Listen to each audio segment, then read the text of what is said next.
Hello Year 3 and welcome back to Storytime. So today we're reading The True Story of the Three Little Pigs by A. Wolf.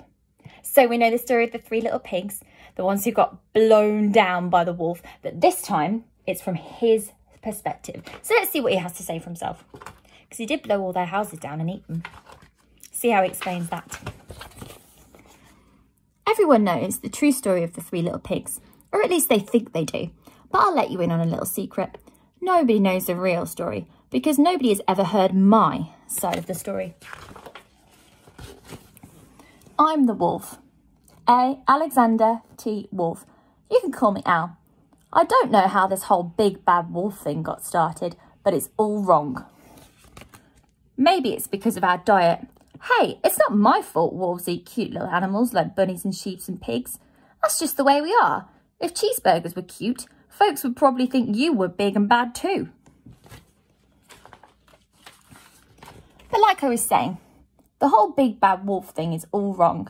The real story is about a sneeze and a cup of sugar. This is the real story. Way back in Once Upon a Time, I was making a birthday cake for my dear old granny. I had a terrible sneezing cold and I'd run out of sugar.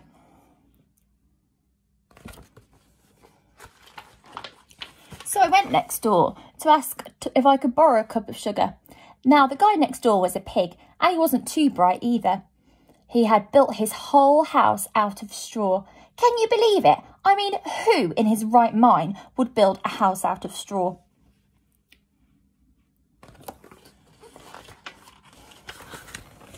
So, of course, the minute I knocked on the door, it fell right in. I didn't want to just walk into someone else's house, so I called, little pig, are you in? No answer. I was just about to go home without the cup of sugar for my dear old granny's birthday cake. That's when my nose started to itch. I felt a sneeze coming on. Well, I huffed and I snuffed. Achoo! And I sneezed a great sneeze. And you know what? The whole darn straw house fell down. And right in the middle of the pile of straw was the first little pig, dead as a doornail. He had been home the whole time. It seemed like a shame to leave a perfectly good ham dinner lying there in the straw, so I ate it up. Think of it as a big cheeseburger just lying there. I was feeling a little better, but I still didn't have my cup of sugar. So I went on to the next house. The guy who lived there was the first little pig's brother. He was a little smarter, but not as much. He'd built his house out of sticks. I rang the bell on the stick house. Nobody answered. I called, Mr. Pig, are you in? He yelled back, go away, wolf! You can't come in! I'm shaving the hairs on my chinny chin chin.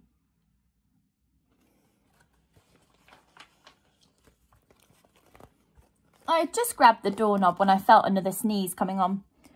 I huffed and I snuffed and I tried to cover my mouth, but I sneezed a great sneeze. And you're not going to believe it, but this guy's house fell down just like his brother's. When the dust cleared, there was the second little pig, dead as a doornail. Wolf's honour.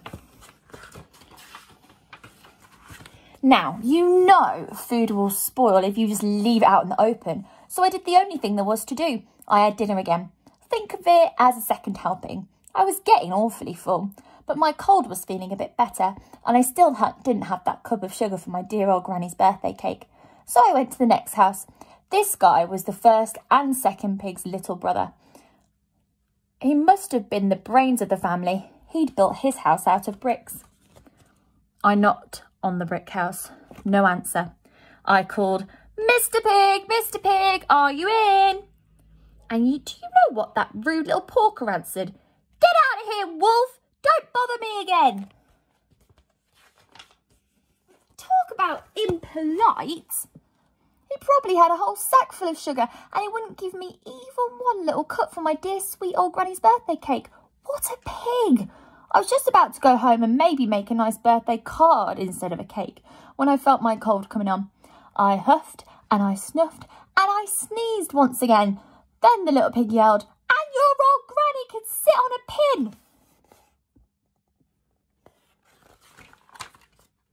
Now, I'm usually a pretty calm fellow, but when somebody talks about my granny like that, I go a little crazy. When the cops drove up, of course I was trying to break down this pig's door, and the whole time I was huffing and puffing and sneezing and making a real scene.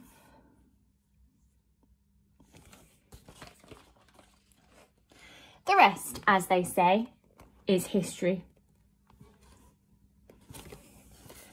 The newspapers reports found out about the 2 pigs I had for dinner. They figured a sick guy going to borrow a cup of sugar didn't sound very exciting. So they jazzed up the story with all of that huff and puff and blow your house down, and they made me the big bad wolf. That's it, the real story. I was framed. But maybe you could loan me a cup of sugar.